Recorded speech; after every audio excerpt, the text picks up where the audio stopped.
you know, I kind of thought the same thing. It's pretty, yeah, that's absolutely true. So fucking insanely weird the actual story is. But hey, you know, person who is identified as Rose or whatever has not been in control of any of the accounts that anybody knows about. Initially, it was going to be, I was going to go to federal prison and get raped my whole life, and that was going to be the base thing. I don't think you should refer to this person as a catfisher.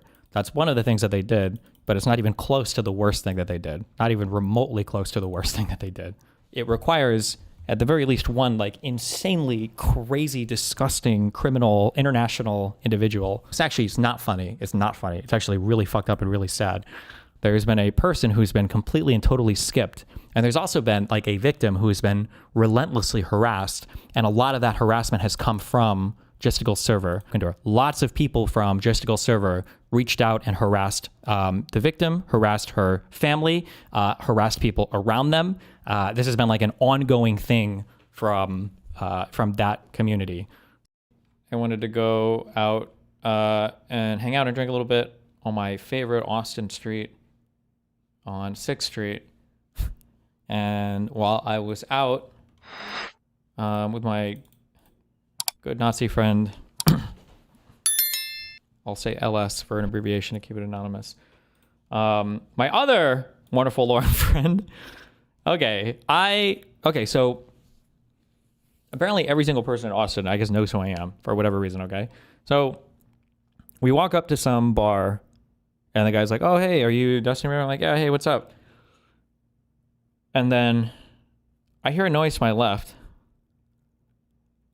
and I look over to my left, and Lauren Delaguna is just standing there, like, fucking cracked out. Her eyes are like, I'm like, what the fuck? With her little phone out, like she's recording me, and then I see the other Lauren has gone running the other way. Cause like, okay, this is fucking crazy. And then Lauren Delaguna 180s and starts running after her with her little phone out. And then I'm looking at and I just have no idea what the fuck is happening. I look back at the I don't know if you would call him like the bouncer or whatever else. And he's like, do you know that woman or whatever? And I'm like, yeah, the crazy one. And he's like, yeah, apparently he says she's trying to make it as like a stand-up comedian here now or something. And I'm like, okay, interesting. So then I start walking that way because I don't know where all the Laurens have run off to. And then eventually Lauren Delaguna, you know, turns around and starts walking back to me. And then she starts with her phone out. She's like accusing me of stalking her and just doing like following her and patrolling the streets looking for her. And I'm like, I don't know why you're here. I didn't even know you lived here or were traveling here, or whatever. And then, yeah, so that was this. I think I take my phone out. I take a few selfies because apparently she's recording the whole thing. So I don't know if she's planning on like saying some like crazy shit about our interaction. So obviously I'm going to start recording it too. So I'm like, okay. And then I think we chat for a little bit. I think I make fun of her a little bit. And that was my... Yeah, Jesus Christ. I think somebody might have the link to her Instagram story. I don't know if anybody has it.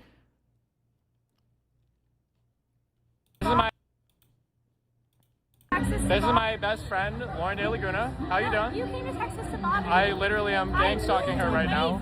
I am gang stalking this wonderful lady. I work here. You work here? I work here. Do you have anything you would like to say to the audience?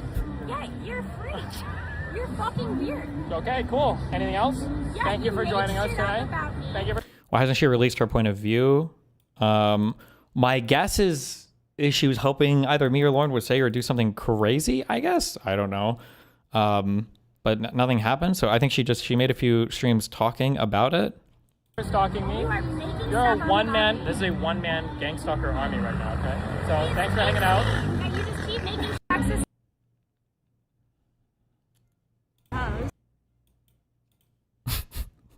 As to why I need to be deposed. Do I really? Are we recording each other now? Yeah. Okay, cool. How are you doing? How's life in Texas? I'm gonna go to my mom's. Okay, be careful. Say bye. I'll see you around. I don't know when she comes back. Why are you following me? Because I'm bored and I gang stalk in real life. You're a fucking freak. You're a pedophile. Yeah. You're sad. Since you deposed or subpoenaed her, you must have known that she lives in Texas. I don't think she ever got subpoenaed in Texas. I'm pretty sure she got subpoenaed in Florida. Because I think she complains about getting subpoenaed later on in Florida. How drunk were you in this clip? I was pretty drunk at this point. I was pretty toasted. I almost thought I had like a 1 second freak out moment because I'm like, am I hallucinating right now? Because I had no idea why the fuck this person just run up to me. I'm like, how is she here? You're a fucking freak. You're a pedophile. Yeah. You're sad. You live sad. Pedophile too. You Yeah. are a pedophile. True. I mean, Rose. True. Queen. And there she goes. Stay safe. Be careful. Yes. Okay.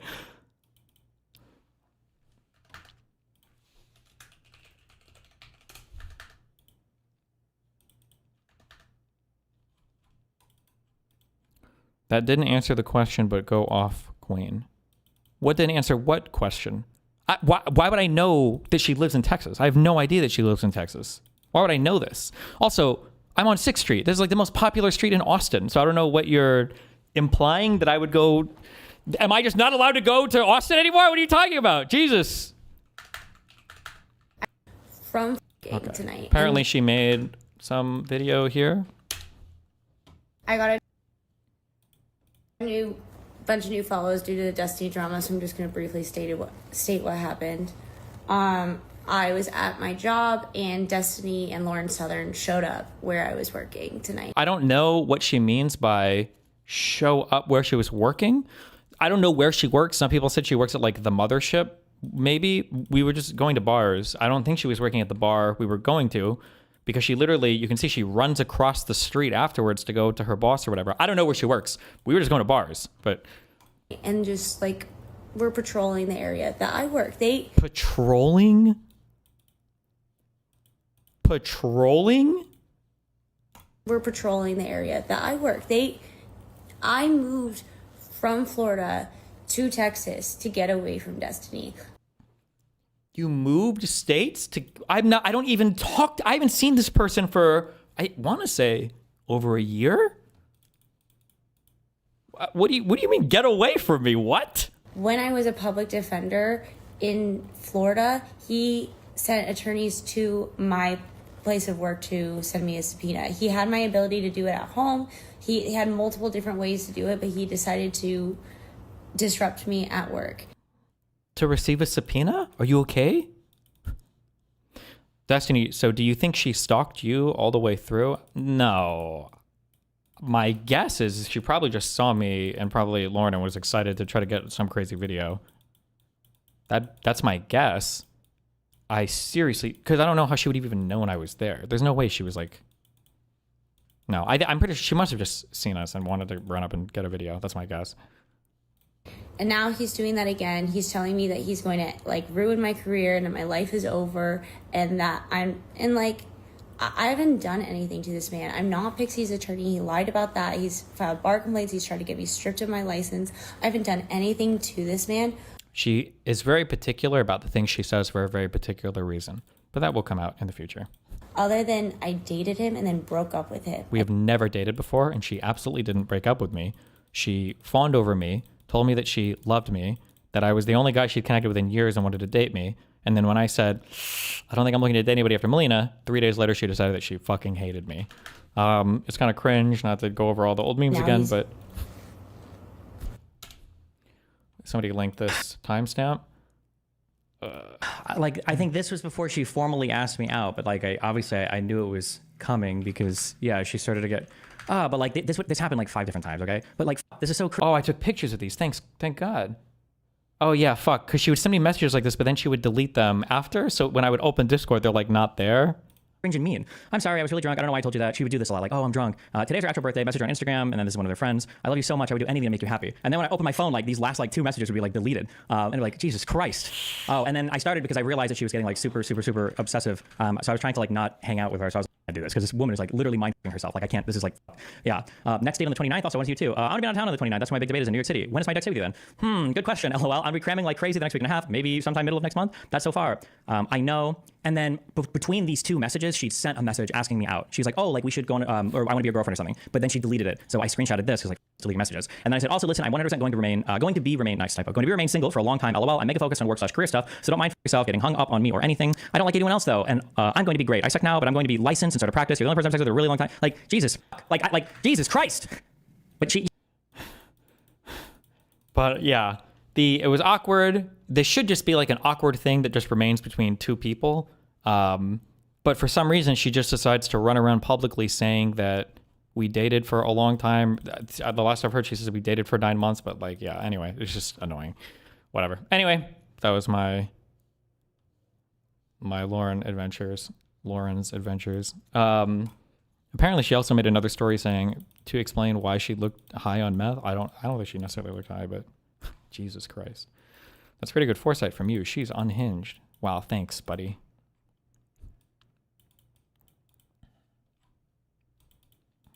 Good foresight would have been never talking to her ever. Jesus. What phone were you using to record the Delaguna encounter at the video call or cinema? That would be my iPhone 17.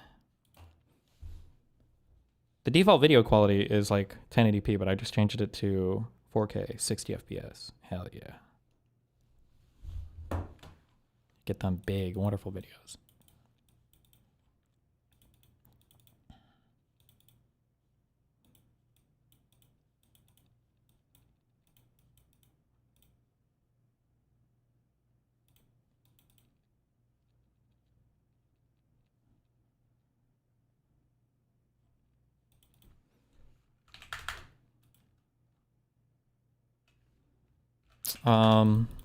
Yeah. Okay. I mean, there's not much more to talk about for that, which is kind of weird.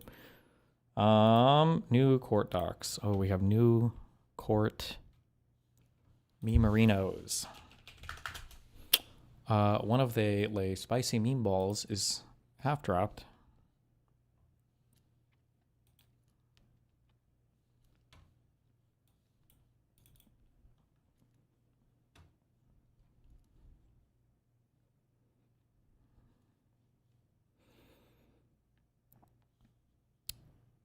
Okay, let's see.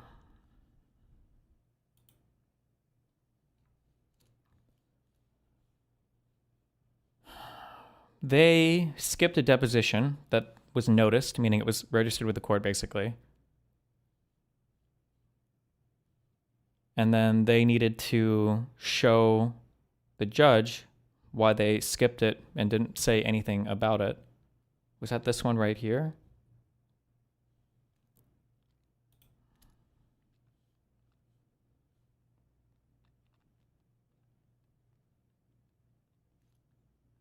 Who are they? Doe? Doe and her lawyers. Yeah. So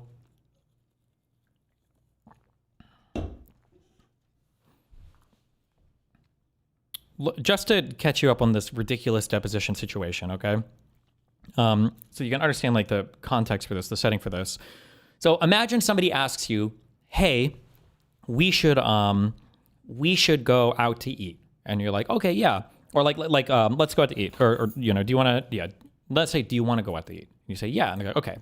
How does the 15th work? And you're like, yeah, I'm free on the 15th. Do you want me to pick you up or what? And they're like, I'm actually not free until the 25th. And you're like, okay, I'll meet you on the 25th then. And they're like, no, you agreed to the 15th. And it's like, okay, well, yeah, but I mean, I thought you were gonna be there. Doesn't matter. You agreed to the 15th. So I'll be there the 25th. You'll be there the 15th. Like, well, no. We're not going to go at 2 separate times. This is stupid. And they're like, nope, you already agreed with it, and I'm going to go file with the court. You're going to be there on the 15th. It's like, okay, well, I'm going to tell the court you're going to be there on the 13th then. Good luck.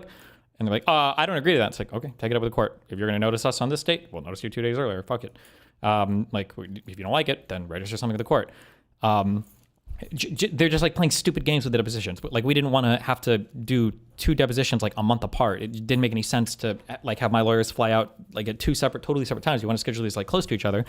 But because they like played a word game, not even a word game, they were like, yeah, are you guys free on the 6th? And we're like, yeah. And they're like, well, we're not free all this month. It's like, okay, well then we'll do next month. Nope, you already agreed to this. It's like, it's just stupid. It was just dumb. So this is like everything is a fucking game with these people, like child's games. It's just the most retarded high school shit. It's just so goofy, okay? But, okay. So we noticed their deposition, I think, for the 3rd.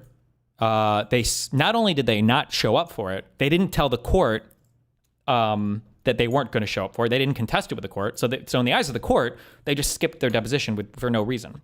So then the court demanded an expedited response from plaintiffs saying, hey, you need to show a cause for why did you skip this and not say anything with the court? Like you have to explain why you did this. Somebody said, is the norm that depositions occur on the same date? No, they don't have to occur on the same date, but generally for depositions, usually you're pretty flexible. You're trying to schedule things so that it works for all the parties. And my lawyers have to fly in from California to do their stuff. So like if they're going to fly in to be with me while I'm being deposed, then it'd be nice to do her deposition like a day before or a day after it so that they're here for the same thing instead of having to do 2 separate times. This shouldn't be a problem. Most people have no problem scheduling things like this. It should be pretty easy to do, okay? It's not a big deal, okay? It's not that hard, all right?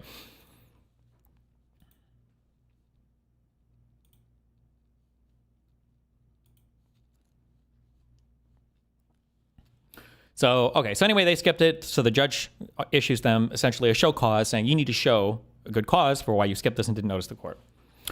Plaintiff J. Doe, by and through her undersigned counsel, respectfully submits this response to defendant's motion for protective order and in support thereof states as follows. Defendant's motion for protective order rests on a false narrative that omits key facts demonstrating plaintiff's good faith and defendant's obstruction. In reality, plaintiff diligently sought to coordinate both depositions, offered multiple reasonable in-person dates, and properly noticed defendant's deposition for November 6, 2025, a date defendant's counsel proposed and confirmed. So there's 2 huge things you'll notice for this. 1, she's playing games. We had no problem doing my deposition first, whatever. We had no problem scheduling things together. We had no problem with any of this. The issue is them playing games, trying to lock us in on a deposition date 3 weeks away from theirs. We didn't, initially when we were scheduling these, we never thought that they would do that. But they try to lock us in on that and they're playing games. Also, keep in mind, okay, even if all this is true, what they're supposed to be demonstrating right now, in my understanding, is they need to tell the judge not why they skipped the deposition. They need to tell the judge, why did you skip it and not even tell us? Because they didn't even tell the court, why didn't you notice the court? Why didn't you file a protective order? Why didn't you do anything to say that you weren't going to show up at this? And that's what she's supposed to be saying right now. Not that we couldn't agree on dates, but why didn't you tell the court? Defendant refused each of the multiple offered dates for plaintiff's deposition, despite counsel's availability, unilaterally and improperly noticed her deposition for a date he knew she could not attend, and then refused to appear for his own properly noticed deposition unless plaintiff capitulated. So we did agree to tons of dates. We had no problem changing things, but they tried to lock us in on the 6th without telling us that they weren't going to be available for like a month after. And then also, if we noticed the deposition, you didn't like it, why didn't you file a protective order with the court? And then refuse to appear for my own. I didn't refuse to appear. We filed a protective order to not appear for mine because you skipped yours. That's what you're responding to. It's just stupid.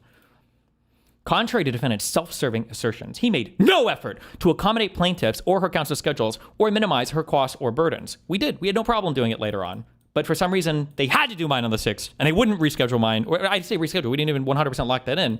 But it's just stupid games. Plaintiff informed defendant that she was not available in Miami on the unilaterally noticed November 3rd date due to her class schedule at her school in Illinois, and because it would necessitate missing 3 full days of classes due to travel time. Since plaintiff was planning on being in Miami for her school's Thanksgiving break, she offered the dates of November 21st, 24th, or 25th in order to avoid the unnecessary burden of missing her classes and expensive traveling to Miami twice. Also, interesting that plaintiff is apparently broke or poor, needed to fundraise $50,000 for her court case, but they've easily spent in excess of $100,000 or $150,000 on this court case so far, for sure. But now also has the money and time to move to a whole other state and attend grad school? Where is all this money coming from? What? Okay.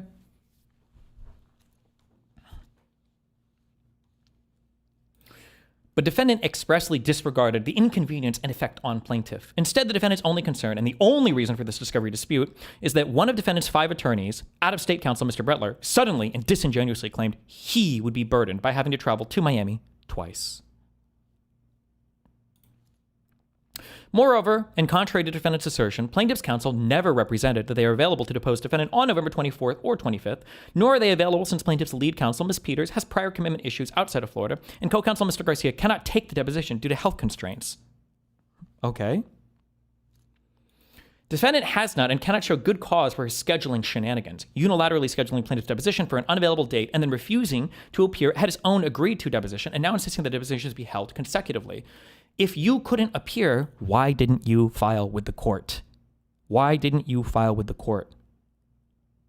Also, we agree we can do anytime. We agreed. We had no problem doing other dates. But you guys literally tried to lock us in on the 6th. We had no problem. I'm pretty sure it even shows up in Bretler's emails. The record demonstrates the defendant's purported burden is disingenuous, and even assuming it is not, no authority supports prioritizing the convenience of out-of-state counsel over that of Miami-based parties and local counsel in Miami forum. Defendant's conduct constitutes discovery abuse, not cooperation. The court should deny defendant's motion. Why didn't they file with the court? If I had to guess, maybe she's getting a little overwhelmed. I think we've pushed a lot of paperwork. There's a lot of stuff that's like stacking up on them. Like there's still multiple people that we haven't gotten to subpoena. We don't have any testimony from Abby, who is their only witness left in this case. For stuff we'll see later on, everything they felt on Rose completely fucking fell apart, and that's a disaster for them now that they have to deal with, that we're pushing them on as well. We'll see if that shows up in a court doc.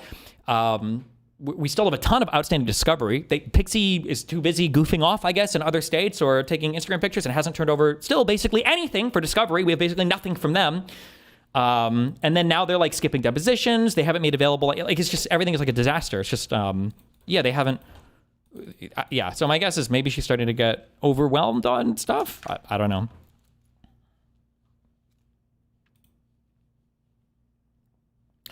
On September 17th and 19th, plaintiff's counsel requested defendant's available dates for deposition. Defendant's counsel responded on September 22nd. The defendant was available the first week of November. And on September 26th, confirmed November 6th, 2025 for his deposition. Plaintiff served a formal notice of deposition for that date, which defendant's counsel acknowledged, stating, "We will calendar Mr. Bennell's deposition on November 6th.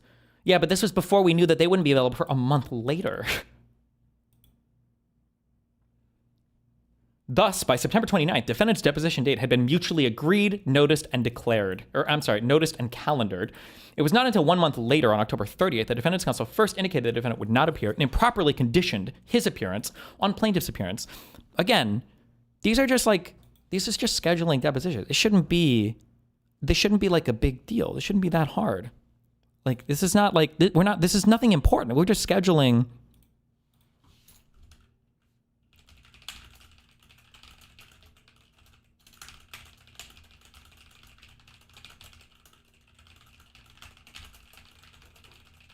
Hold on.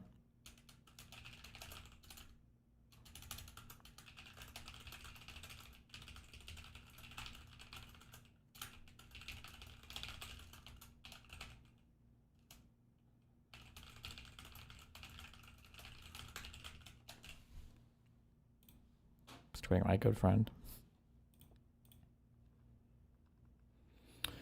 After defendant's deposition was confirmed, his counsel requested dates for plaintiff's deposition in Miami in October. Plaintiff's counsel informed defendant that because she was attending school in Illinois and based on her class schedule, she was not available in Miami in October and instead offered the date of November 21st in Miami. Defendant's counsel, Mr. Bretler, stated he was unavailable November 21st and again insisted on dates in October. Plaintiff, based on her class schedule and requirements governing class attendance, then offered the remote deposition dates of October 24th, November 7th or 14th, as well as additional in-person dates in Miami on November 24th or 25th. I'm pretty sure initially they said she wasn't available in the entire month of November, but okay. On October 1st, Mr. Butler rejected all of these dates, again insisting on October dates in Miami. Again, we have no problem doing these dates, but they wouldn't let me move mine. Well, I say move, but we didn't even 100% lock it in. They didn't want to do mine near. They were playing this stupid, weird game. It's so dumb. This is so cringe. All this is so cringe. Plaintiff's counsel, Mr. Garcia, responded Mr. Bretler was apparently available on November 24th to 25th and explained that plaintiff was not available in Miami other than November 21st, 24th, or 25th due to currently residing in Illinois and because any other in-person dates would necessitate missing 3 full days of classes for 2 days of travel. Okay. Firstly, Jesus. How long does it take you to get there's got to be direct flights from Miami to Chicago. I don't even know all this, whatever. Also, again, you moved states, without her wife, by the way, that she tried to marry for a green card. You moved states, okay, are going to grad school in another state. Where is all this money coming from? I thought you were broke. I don't know why you needed to fundraise for all of this, for this court case. It's cost you 3x the funds you've raised so far, but whatever. Since plaintiff was planning on being in Miami for her school's Thanksgiving break, she offered the dates of November 21st, 24th, or 25th. The defendant did not wish to take her deposition remotely in Illinois, and in order to avoid missing her classes and the expense of traveling twice to Miami, Mr. Bretler expressly dismissed plaintiff's unavailability and inconvenience. Plaintiff was not available to be deposed in Miami on November 3rd because she had a full day of class scheduled. Then why didn't you register it with the court? That's what this show cause needs to be for. I don't know if either I don't understand this or Joan doesn't understand that. That's fine. If you say you can't make it on November 3rd, why are you saying this now after skipping it? Why didn't you Why didn't you notice the court? Why didn't you file anything with the court? Why not file a protective order beforehand? Furthermore, due to the location of her school, it requires a full day of travel to get to Miami and another full day of travel to return to Illinois. November 3rd is also a Monday, so you would only missed 1 or 2 days of school, but okay. For this reason, and based on her class schedule and requirements, she was not available or able to appear for a deposition in Miami on November 3rd, since it would have necessitated missing 3 full days of classes. Maybe they have Sunday classes? Additionally, traveling to Miami and back from her school is very expensive, with round-trip flights averaging $900. Is that even true? There's no way. You must be able to get flights for less than $500 round trip, maybe less than $400 from Miami to, is it ORD for Chicago? Search flights. Non-stop. Bro, I'm seeing flights for $193. Come on. $900? What is she, flying first class?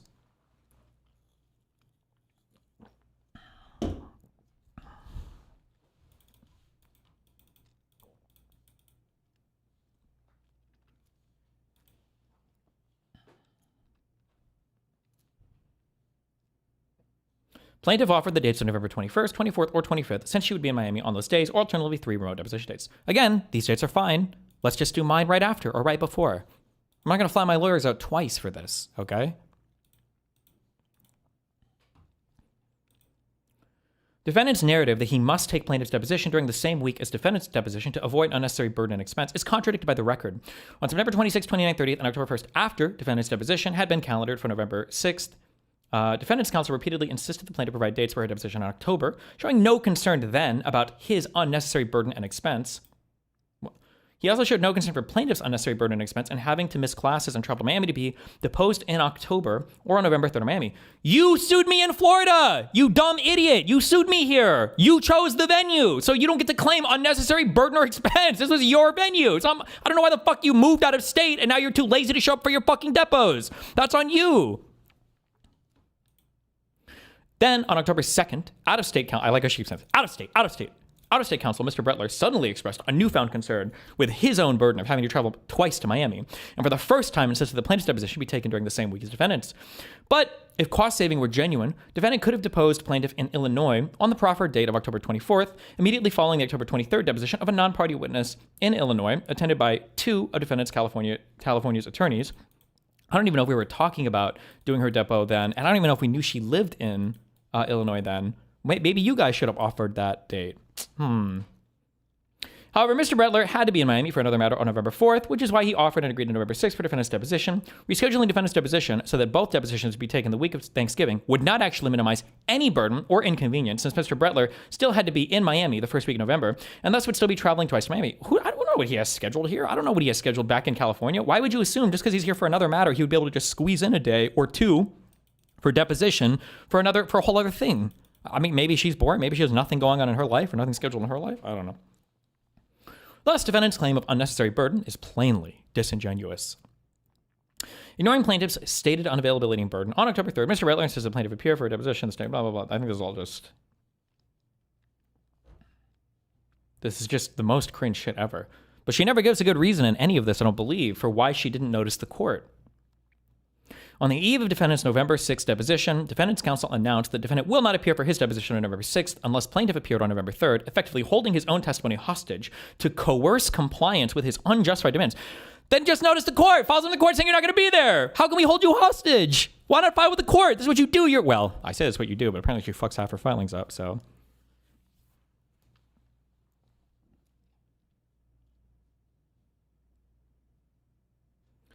Plaintiff's counsel are not available and never represented that they are available on November 24th or 25th to depose defendant.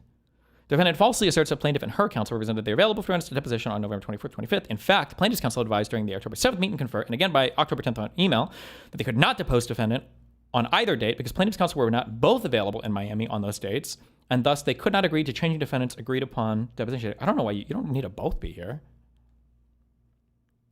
I still don't understand how they can do her depo on the 24th, 25th, but not yours on those dates. I have no idea. I don't know. What is her argument for that? Ms. Peters has prior commitments outside of Florida, and co-counsel Mr. Garcia, recovering from medical procedures limiting his speech, cannot conduct defendant's deposition, though he can attend to defend plaintiffs with Ms. Peters' remote assistance. Okay, why can't she just remote depose me if that's what you guys want to do? For these reasons, and in good faith, plaintiff's counsel offered those dates only for plaintiff's deposition, not for defense. Okay, because it's you have to speak less when you're just doing objections versus when you're reading to depose somebody, I guess.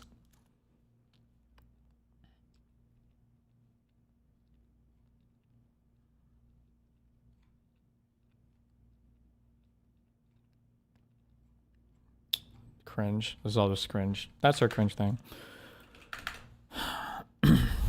Mr. Garcia can't talk much. He had no problem talking during the hearing, but maybe I guess he's had a surgery since then. Declaration of Joan Peters. This is just about emails.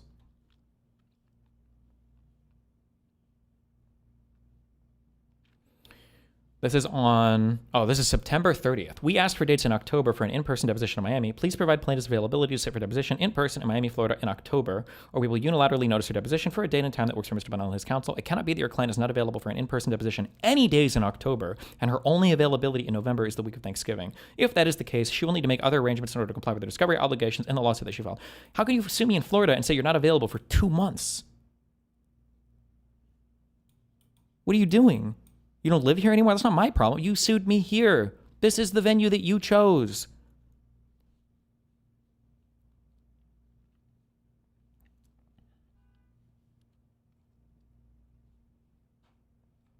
And then this is Garcia. Jane Doe. I am currently pursuing a degree in an out-of-state school.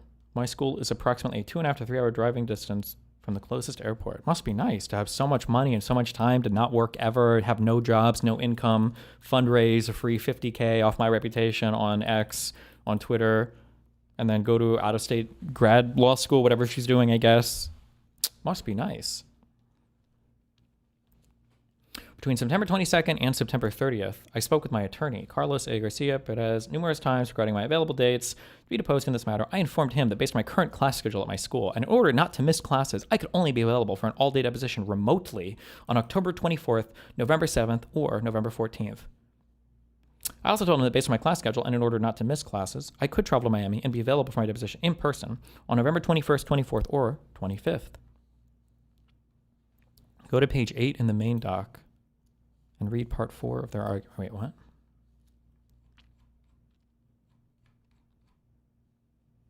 The federal rules and local rules require cooperation and mutual accommodation, discovery, scheduling, defendant's conduct, unilaterally noticing an unavailable witness. What about it?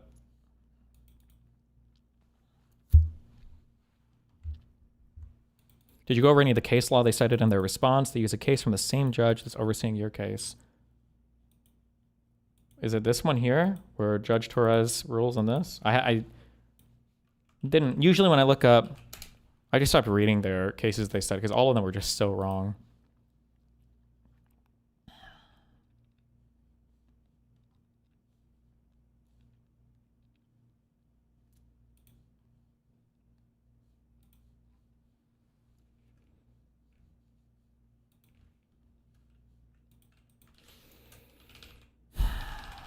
Is there a docket for this, whatever this case is?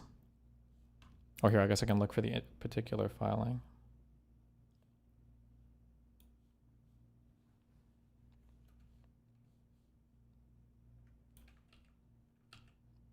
Fuck me, I hate searching for this shit.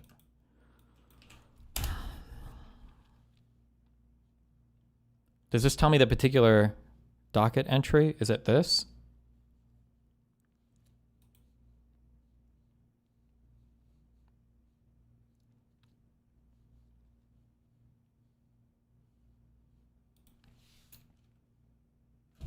Check DMs.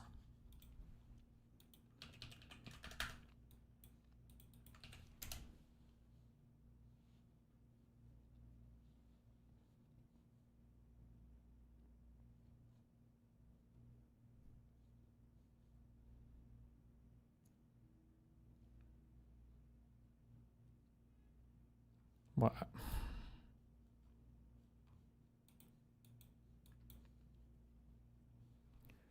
No justification.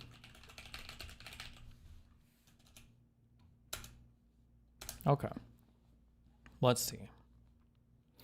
Plaintiff's motion to compel defendant's deposition and sanctions. In connection with the same facts that above, plaintiff filed a motion to compel defendant's deposition and sanctions on June 15, 2017. Specifically, the plaintiff requests that defendant's deposition be compelled to occur no later than July 1st, and that plaintiff be awarded fees and costs associated with the filing of the motion, all related work preparation for defendant's deposition. In response, defendant argues the plaintiff has not carried her burden of proof nor met established criteria for either an order compelling defendant's deposition or an award of sanctions. Scheduling conflict is completely avoidable. Defendant contends the emails between the parties could not have been clear and that only defense counsel will be available on June 13th. Not the defendant as such.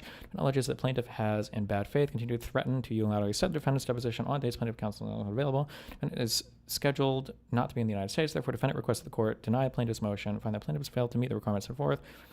Federal rules of civil procedure authorizing imposition. Okay, so it sounds like they filed a motion to compel. It wasn't just like a scheduling or notice of the court, but this was a motion to compel somebody to show up for a deposition, I guess. Without rehashing all the email communications and so forth, we find that the defendant was substantially justified in not appearing for the deposition that plaintiff unilaterally said in the case. There is no confusion that the defendant was out of the country on June 13, 2017, and that only defense counsel could be present at that date. Nonetheless, plaintiff scheduled defendant's deposition out of frustration and incurred unnecessary costs and fees. Plaintiff's motion lacks any merit because there was absolutely no justification for unilaterally setting defendant's deposition on a date that defendant was obviously unavailable to appear, and plaintiff's conduct was also unwarranted because the discovery deadline in the action is not end until June 28th. 2018. Oh, that's like a year away as well. As such, plaintiff's motion is denied. The parties directed work in a professional cooperative manner on a date. Okay. Yeah, this is a little bit different because Destiny, she was justified in not showing up because they filed this motion. I don't know what you mean. She and they, I don't know what, you're using way too many pronouns.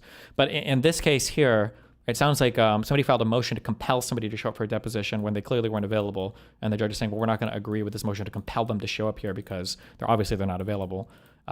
However, in our case, they just like didn't even notice the court. They didn't say anything to the court. So I don't feel like this applies here that well. But also, I don't think that none of the cases they cite usually apply that well to anything they're talking about. But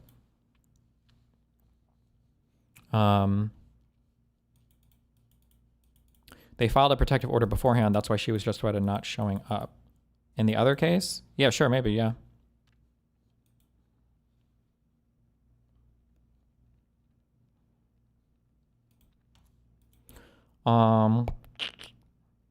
Okay.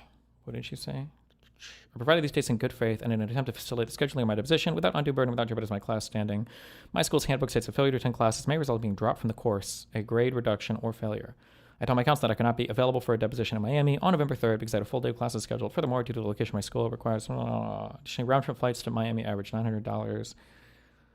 Based on my class schedule, I plan to be in Miami for a week over the Thanksgiving break. Thus, to reduce the burden of costs and the burden of disrupting my studies and class attendance, I provided the date of November 21st for my deposition in Miami. When I was told by Mr. Garcia the defense counsel was not available on that day, I then provided the additional dates of November 24th or 25th. Okay, good one.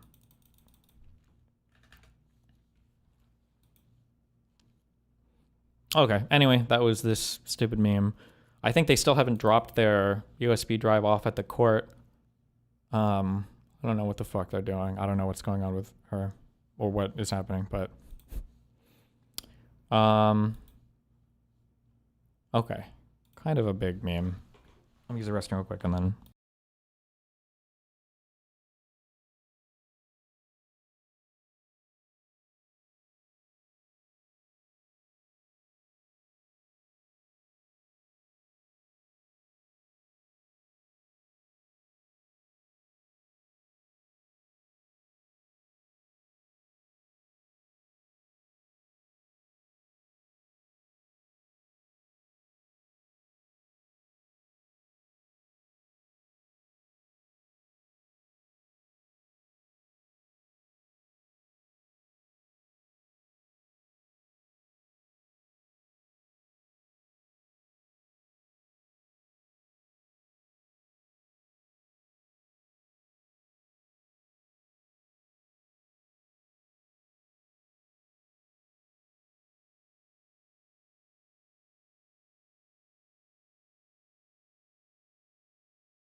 we were invited to file a SIR reply to a response that they had, I think, to related to our motion to dismiss, basically. Are there any big dates we are looking at for when things might progress or wrap up? So I think that discovery ends on December 16th, and I'm hoping that we get the motion to dismiss ruling within a week or two after that, hopefully.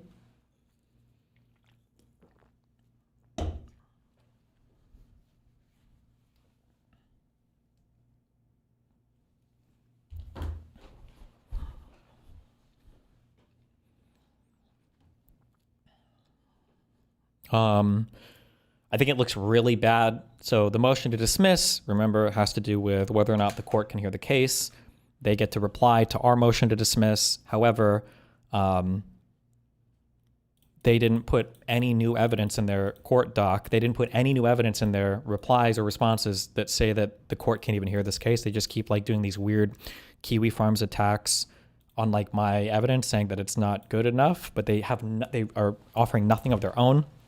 And again, we're 6, 7 months, 8 months into this case, and they have nothing. So my hope is getting higher on this. I never really thought that we would win on the motion to dismiss. The idea is motion to dismiss would happen. The judge would probably reject this because on the motion to dismiss, you basically read the whole complaint generally as true, although their subject matter jurisdiction questions might be different. But then we would get guidance on that for the motion for summary judgment, which would come, I guess, a few months later. And the motion for summary judgment is where I expect to win. But I'm getting higher hopes in the motion to dismiss since they seem to not be able to have any evidence for anything they're saying, which is nice. But we'll see. And they keep doing dumb shit. So this is our reply relating to their reply relating to the motion to dismiss. Pursuant to the court's paperless order, dated November 5th, 2025, defendant Stephen K. Bonnell II hereby submits the following SIR reply brief in further support of his motion to dismiss, specifically to address the changes that plaintiff's expert witness, Joseph Pena, made to his expert declaration to correct certain errors in the record that he identified. Plaintiff's corrective filings confirms and resolves the central fact precluding subject matter jurisdiction in this case. In his amended declaration, plaintiff's own expert witness now expressly concedes that Bonnell's transmission of the video to Rose occurred on April 9th, 2022, nearly 6 months before the effective date of the Cardi statute and consistent with the testimony of other witnesses in this case. Mr. Pena's admission resolves the only jurisdictional question underpinning plaintiff's federal claim, whether Bonnell sent the video after the effective date of the Cardi statute. He did not, despite plaintiff's continued attempts to obfuscate this straightforward issue before the court.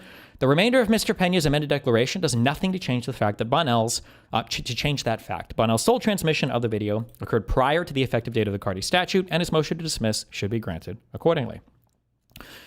Section 2, Mr. Pena now confirms that Bonnell's transmission of the video preceded the effective date of Cardi. Mr. Pena's amended declaration eliminates any ambiguity. He now concedes that Bonnell's transmission of the video to Rose via Discord occurred on April 9th, 2022. Mr. Pena's new conclusion is consistent with the substantial evidence in the record, including from the non-party deponent whose ex-boyfriend impersonated her in Discord correspondence he was having with Bonnell while pretending to be Rose, as well as plaintiff's own acknowledgement that she could not conclusively determine that Bonnell's transmission of the video to Rose occurred after October 1st, 2022. So I'm sure this will start to filter out into more motions or things, but they managed to, a member of Gistigal's Discord server harassed the victim's family into being basically deposed by plaintiff's attorneys. And in the process of this deposition of her a few weeks ago, a whole bunch of pretty insane shit came out. And then one of those kind of crazy things that I found out was I have never apparently talked to this person in my entire life. And it gets more complicated and worse than that, but this account was being ran by, I'll say, another person for the entirety of this account's existence. There's just like the whole story on this is very insane, but I imagine that'll be coming out of more things. I don't know how much I'm technically allowed to talk about since it's a deposition that's not like publicly available, but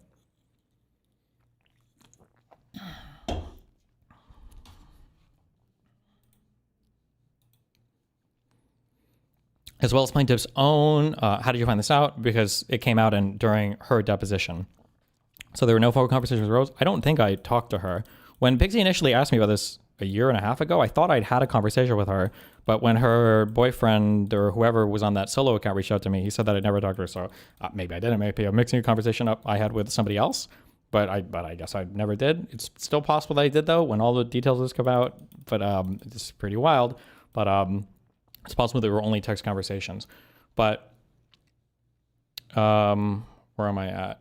Continue browser will plaintiff's own acknowledgement you cannot conclusively determine balance. Okay. I don't know the exact date. The dates are reversed. It's actually blah blah blah. This whole like dates reverse thing were fucking. This was like retarded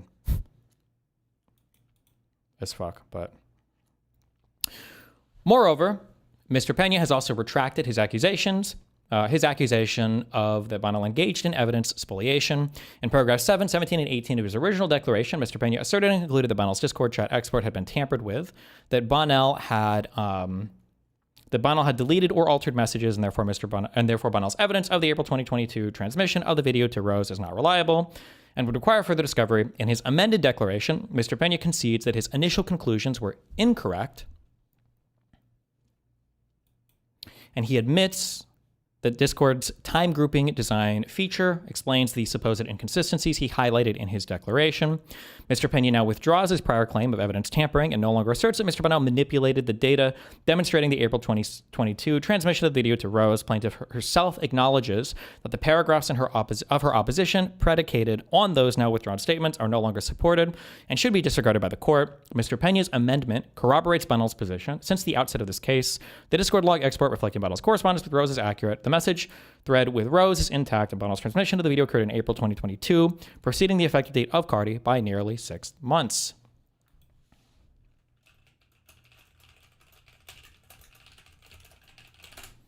Wait, so plaintiff knew about the Rose stuff, and they still added the footnote in one of their filings. Yeah, there's a lot of crazy stuff about that, but hey, we'll wait until more comes out. Pretty crazy, pretty gross. Can you explain why the expert witness would say this stuff? Well, he retracted some of what he said. He just doesn't know what he's talking about. I don't know if... Well, one issue was he was copy-pasting stuff, which we saw verbatim from Kiwi Farms. He even left one of the links on accident there. So we saw that. So I don't know if he just never even did a real analysis or if they just paid an expert witness to copy-paste stuff from Kiwi Farms. But...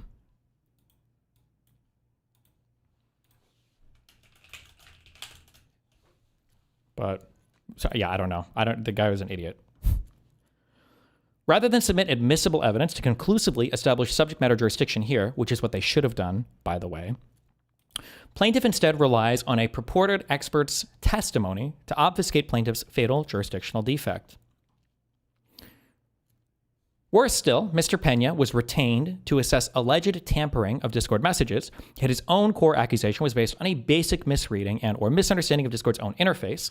Such a fundamental misunderstanding of the platform confirms that no actual forensic analysis was performed. His conclusions were the product of unfamiliarity with the very system in which he claims expertise. To be clear, Mr. Pena's retraction confirms that no tampering or fabrication occurred and exposes the unreliability of the very opinions upon which plaintiff relies. Even now, Mr. Pena only speculates that Bonnell's evidence is unreliable unless digitally fingerprinted, but he identifies no actual alteration, loss, or destruction of data. Instead, Mr. Pena relies entirely on a negative inference that the absence of a cryptographic hash somehow renders the production unreliable. Such speculation is not a forensic finding, but a rhetorical attempt to manufacture ambiguity where none exists.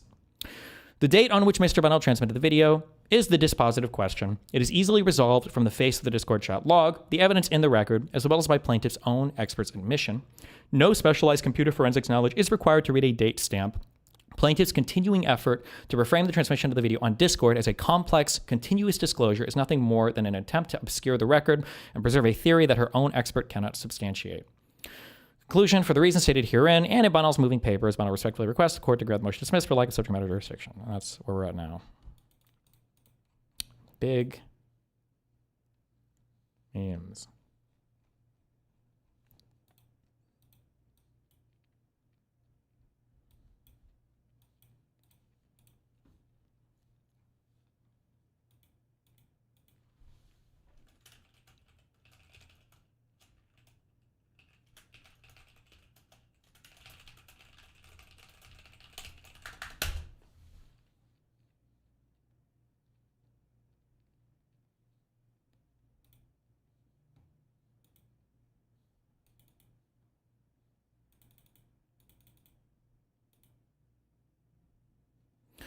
Did they get to reply to this reply to that? I'm not really sure.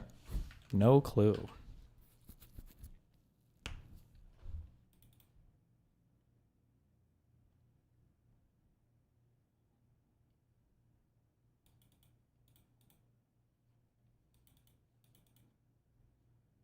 Will that deposition ever be made public? I have no clue. I don't know how that works.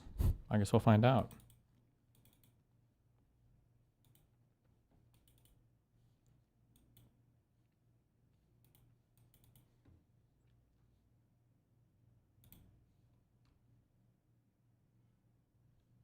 ETA and the next big memes.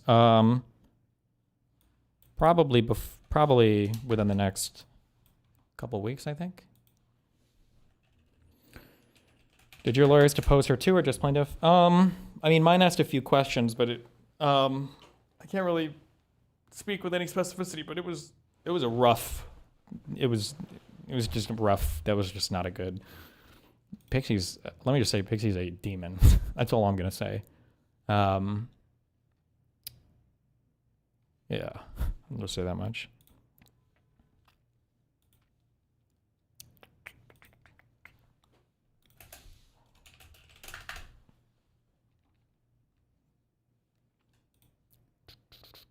Let me see.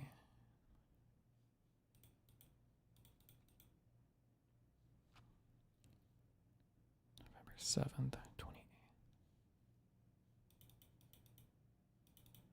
Okay, I think probably within 2 weeks we'll see some memes. Would you accept a Willie Mac interview? I'm probably not just gonna do any interviews on this shit. I'll just say my final piece when everything's done. Because fuck all this shit, but...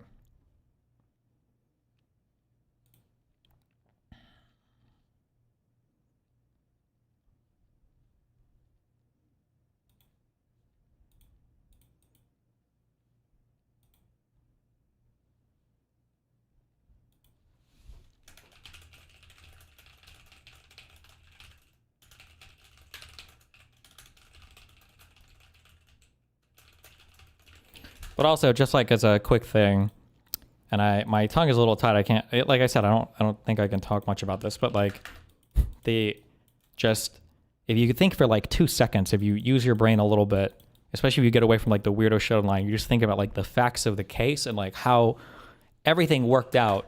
It requires, at the very least, one like insanely crazy, disgusting, criminal, international individual.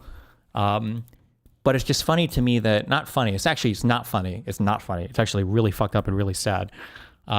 Because of the obsession with like outing me on everything, there's been a person who's been completely and totally skipped. And there's also been like a victim who has been relentlessly harassed. And a lot of that harassment has come from Justical Server.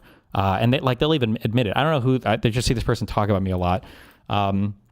This person is like talking about, I don't think that this girl or whatever was involved, blah, blah, blah. And it's like, what makes you sure if they were involved? And I've spoken to her. Lots of people from Justical Server reached out and harassed the victim, harassed her family, harassed people around them.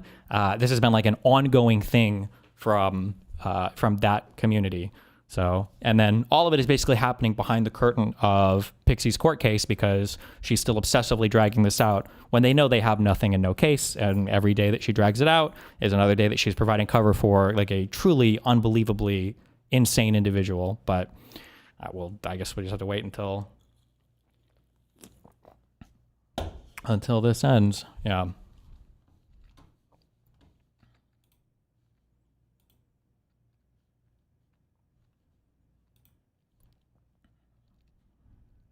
How much longer could they drag it out if they exhaust every possible avenue? I mean, if they got lucky on their motion for summary judgment and they survived that, then trial would be June of next year, right? Isn't it like June 16th of next year?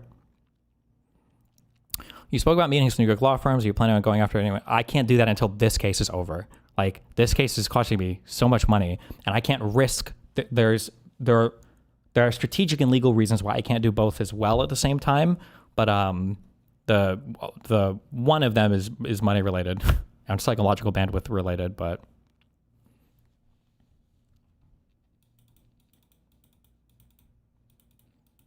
you know who the criminal catfisher is? I don't think you should refer to this person as a catfisher. That's one of the things that they did, but it's not even close to the worst thing that they did. Not even remotely close to the worst thing that they did.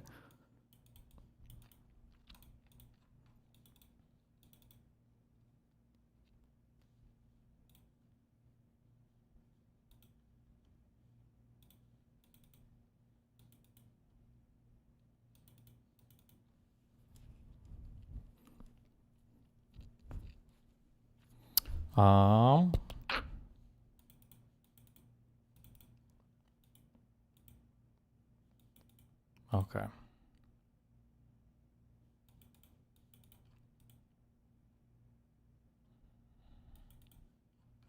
I think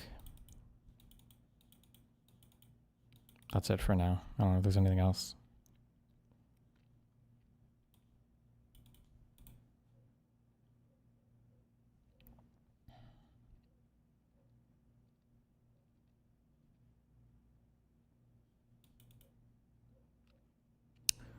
The most satisfying takeaway from all of this is how red in the face the riled dude at all must feel after having grilled countless DGGers on how saying, hey, I'm probably going to wait until the case wraps up and all the facts are on the table. No, because the goalpost always shifts. The current COPE goalpost on half the people is that I'm still going to get like arrested for child porn or some crazy shit. But then the other half is that like, well, actually every single time like wasting Destiny's time or money is actually based. So even if nothing else comes from it, this is okay. It's totally based. Initially it was going to be, I was going to go to federal prison and get raped my whole life. And that was going to be the base thing. But now the base thing is just like, oh, well, if you waste this money, then it's all, then that's great anyway. So, you know.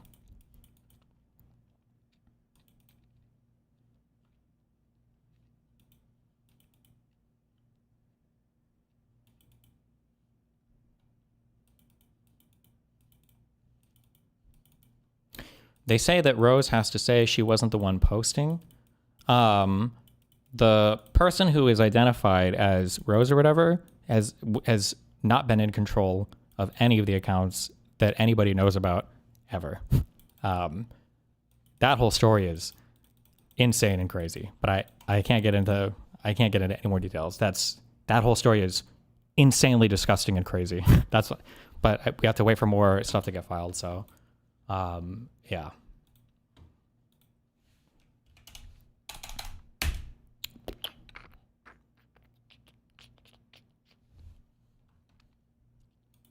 Has never been control ever, as in while it was with you, or ever, ever, ever, ever, ever.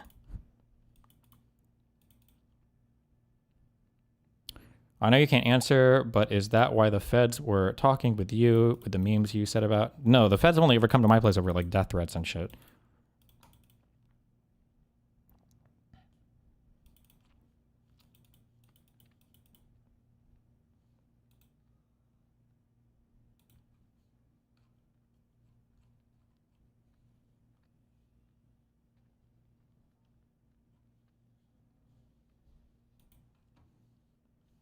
But can you speak about the phone call that you allegedly had with the person named Rose? I don't know if I had a call with this person or not. When I first talked to Pixie, I hadn't talked to this person in over a year, I think, or 2 years. My recollection was I think I had a call with her when I was at an airport a while ago, but it might have been with another person. But I thought I did. I know that they've offered to call me, and I know that they've offered to call them, but it might have been with another person. Or actually, it might have been with them too. I don't 100% remember. It's been a long time. Also, Solo initially said he told me that I'd never talked to this person, but then he posted on Kiwi Farms that he had a recording of me talking to this person, so I'm not sure. If I think hard, I don't know, because I reread all of our logs, and I don't think I actually had a call with them. So I might have just misremembered that, but...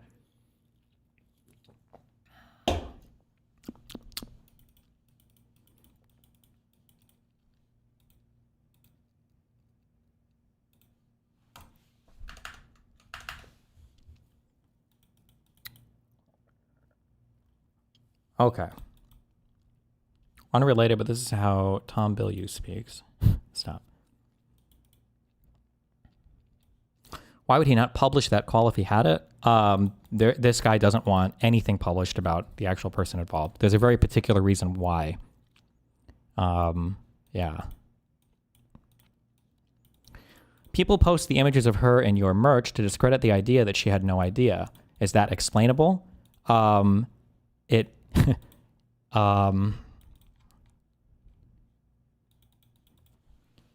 The actual story is just so crazy and disgusting. Let me just say that the person that was running this account put in a huge amount of effort into mind fucking me. Let me just, and the other person involved.